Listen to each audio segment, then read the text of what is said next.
Great Lakes Prepping here. In this video, I want to talk about starting your very own survival or prepper library.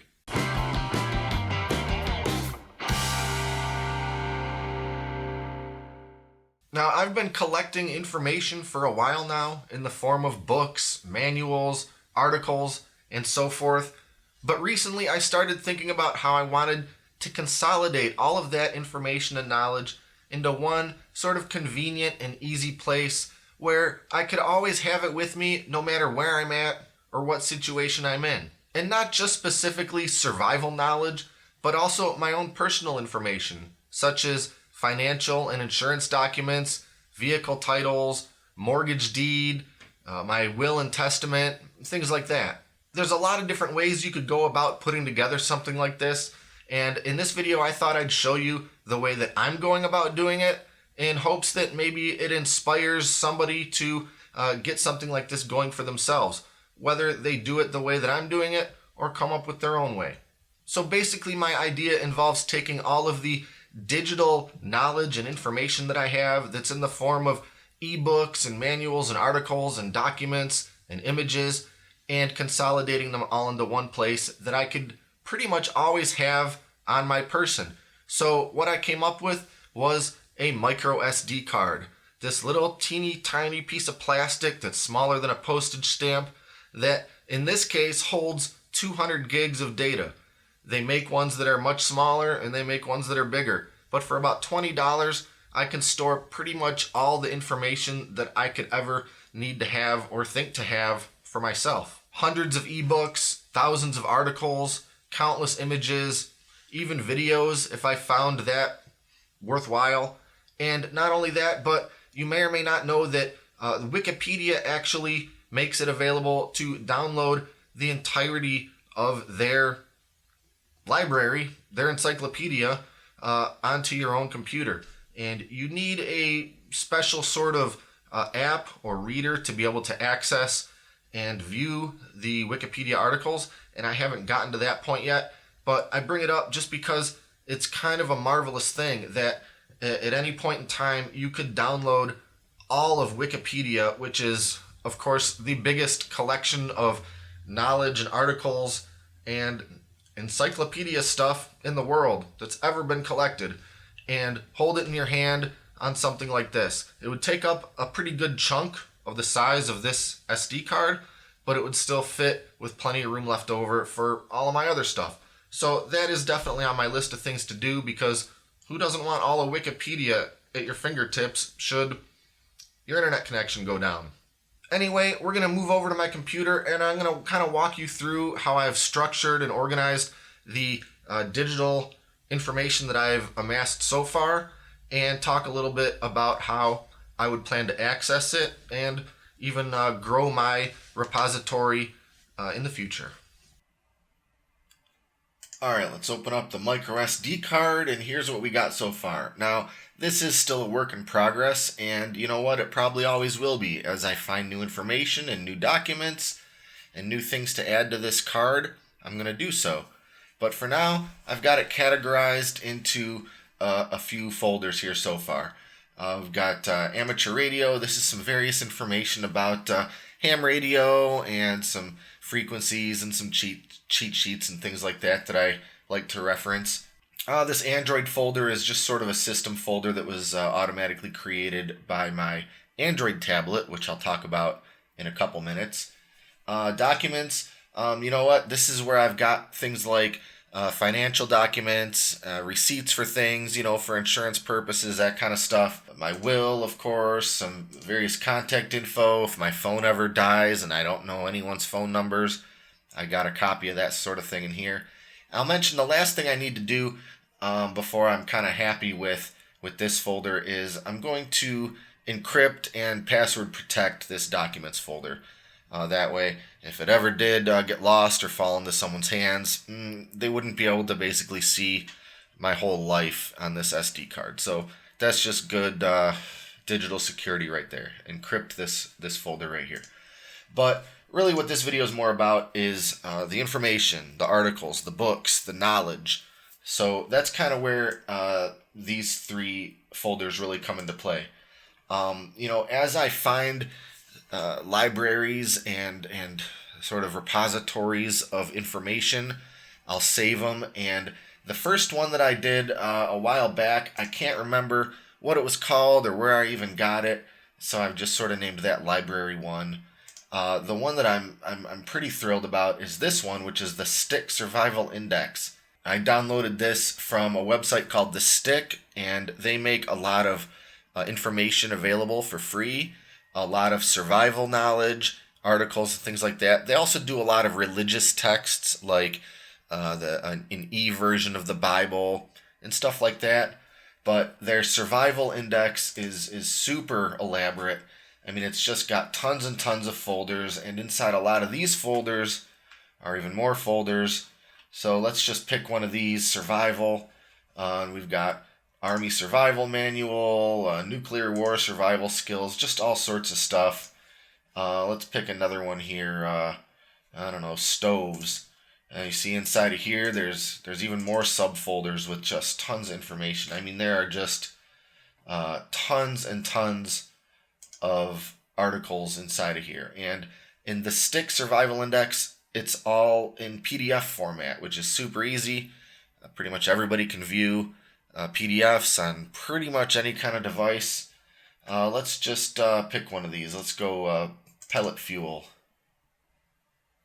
You see this opens up in the PDF viewer, and it's just got everything you could possibly want to know about using wood pellets for fuel. Now, a lot of the stuff in this index might be somewhat irrelevant for most people in most situations, but there's just so much of it here that chances are that you'll find something that is of use if you're in some kind of a survival situation, especially if you haven't been doing it that long and you haven't built up kind of a baseline level of survival skills, knowledge. I've been spending time in the outdoors my whole life. I've gone through a number of various sort of survival training courses all the way back to when I was in the Boy Scouts. I'm also someone that's pretty handy. I know my way around tools and how to fix things and do a lot of stuff. So there's a lot of information in this index that maybe I already know, but there's going to be just so much that I don't. Very specific stuff that I just haven't had to know before and that I didn't even think about the fact that I might need to know. And that's where I think this really comes in handy. And I don't think I need to sell anybody on the value of having information. And the whole point of this is if you can't access the internet, you need your own hard copy of info. And that's what this knowledge library is all about. And even though there's a lot of stuff in here that surely won't come into play for my specific survival needs, you know what? I'm not really a fan of reading fiction. I like nonfiction. I basically read nerdy stuff, how-to manuals, just stuff that is right in line with all this information. So I look at this as entertainment. If the power's out or if I'm in some kind of situation where I just can't really find any form of entertainment, there's endless reading in here for me. And that kind of brings me to one of the other folders here, which is the ebooks. Now, I've just kind of started building an ebook library. I've got a lot of physical books, but I really like the idea, and it's growing on me more and more, having ebook versions of things. And right now I've got a couple of folders in here. The first one is vintage books. There's websites where you can download all manner of books that are public domain and that have been converted to digital format. Usually these are public domain because they're pretty old and the copyright has expired. So that makes the books that I have in this particular category all pretty old. I mean, we're talking 100 years old in some cases. But some of this knowledge doesn't expire. And if we're talking survival situations, these books were written by people that did everything truly the old way. I mean, they didn't have the access to power tools and things like that we had, and just the sheer amount of information. And they were doing things just the oldest fashioned, low-tech way possible.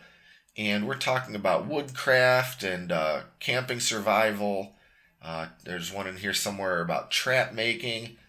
I mean, yeah, here we go. Tricks of trapping and trap making. That information doesn't go bad, and to subsidize the modern take on all these things, I think it's really valuable to have these, and they're free. You just got to go and download them. And then my latest collection of ebooks actually came from a website called Humble Bundle, which kind of bundles up a bunch of ebooks and sells it to you at a pretty decent price. They'll do kind of specials where for a month you can get this bundle or that bundle. Well, there's one going on right now called Survive Everything Bundle, and there's different levels. You can pay a couple bucks and get a few books, or you can pay all the way up to $18 and get all of them. And I believe there's 45 in here. And oddly enough, I own a few of these in hard format, physical book format, but I don't hate the idea of having them in this e-format too. And it was a really good deal, $18 for 45 books. And there's just all sorts of stuff in here. Bushcraft, prepper projects, organic composting, mountain man skills. There's, first aid and various just trapping and just all sorts of stuff. Just more information that I can read in a year probably. And again, I look at it as entertainment if nothing else. So the thing about the ebooks on a lot of these websites, including Humble Bundle, you have the choice if you want to download them directly to an e-reader, or if you want your own physical file, you can get either PDFs or EPUBs. PDFs are good, again, because pretty much anybody can access them, but you lose a little bit of the ebook functionality, which I like, and so I go with the EPUB format. And you can still read those on pretty much anything, but you'll need either an extension in your Chrome browser or an app on your phone or your tablet or what have you. For my main desktop computer here, I just have a Chrome extension, and I've got a couple of these books open right now. Got 52 prepper projects, and you can kind of, just click through like any e-reader. You got your clickable menu, how to eat acorns, and it tells you everything you need to know about getting acorns ready and cooking them and eating them. That's just one of the 52 prepper projects. Mountain man skills, it's like any ebook. When you're on the computer, you just got it in a wider browser, unless you want to narrow it up, and it's about the same as your Kindle or iPad or whatever. First aid, the pocket guide to prepper knots, if you want to learn how to tie all sorts of knots. And this thing will always grow. I'm going to always add new ebooks, new articles, PDFs, my own references that I create. Some of my ham radio references I haven't actually put in here yet. My own sort of cheat sheets for frequencies that I use and repeaters in Michigan, or specifically in the areas of Michigan that I spent a lot of time. So I'm using my desktop computer to show you this because that's where I have my screen recording software, and you can get a kind of a good visual of what I'm talking about. But in a practical sense, this desktop computer is not going to do me a lot of good unless I have power and I'm at home and I'm kind of sitting here at this desk. But anywhere else, I need some kind of option for that. And it just so happens that I've got a small, cheap tablet that I do not use for anything else, and it just so happens to accept micro SD cards. So I'm going to talk a little bit about that. So a few years ago, I actually won this little tablet laptop thing at a work event, and I've never really had a lot of use for it. It's kind of cool, but it's pretty cheap. It's really quite slow. It's got a very low amount of RAM, very small hard drive. You can't do a lot of stuff on it. You can watch a YouTube video, but again, it's a little choppy. But something that it works perfectly good for is reading text documents and PDFs and ebooks. So being that I don't really use this thing for anything, and it's been just kind of sitting around for the last 2 or 3 or 4 years, maybe even longer, and it works fine. It works just as well as it did when it was new, but I don't use it. So I thought this would be perfect to just sort of repurpose and dedicate as my survival repository library reader. This thing folds up so small that it'll fit into my bag or my truck or really wherever I want to go with it. It's chargeable by USB, so I can charge it with any number of my backup USB charging options. And what I really do like about it, and I'm surprised that it even had this option, was that it accepts these micro SD cards. So I can keep this either right in the tablet or in my wallet, which is where I kind of plan to keep it. And in just a moment, I can load up my whole library worth of information. Hundreds of gigs of information, documents, data right at my fingertips. So just like on the desktop, I got all my information, my documents right here. If I want to check out one of my libraries here, let's look at animals, herbivore, and there we have it. Same with the ebooks. I've got a basic ebook reader app on here. Let's look at Bushcraft Basics. There we go. Right here, just like any ebook.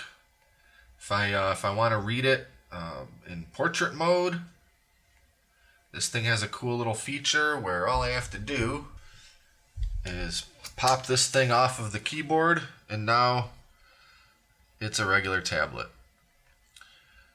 Like I said, this thing didn't prove useful for a lot. It certainly was no replacement to a laptop, but for an ebook reader, it's just fine. It's perfect.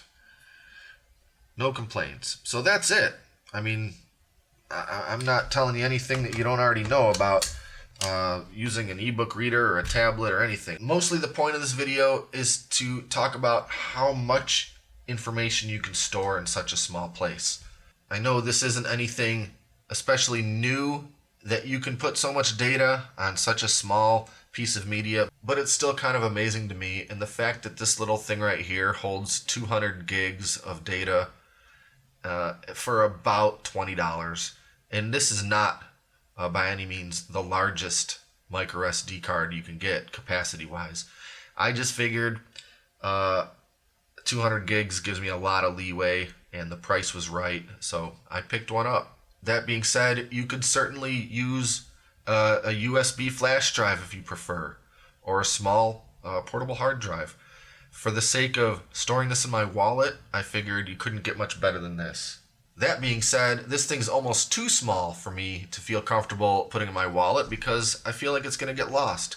So it comes with the little regular SD size adapter, and I'm thinking I might just kind of keep it in there for safekeeping and stick that in one of the slots in my wallet. Still won't take up any space that I'll ever really notice, but it makes me feel a little more comfortable that it's protected a little bit. So that's it for now. I hope this video gave you a couple of ideas, and maybe you'll think about picking up one of your own little SD cards or other type of portable or removable storage media and get your own survival library started. And if you're interested, I'll put a link to this specific SD card in the video description. It's just a SanDisk, very well-known, reputable, well-liked company for SD cards and all sorts of stuff like that. So that's it for now. If you liked this video, click the like button and subscribe to stay up to date on all our latest stuff. Thanks for watching, and until next time, this is Great Lakes Prepping.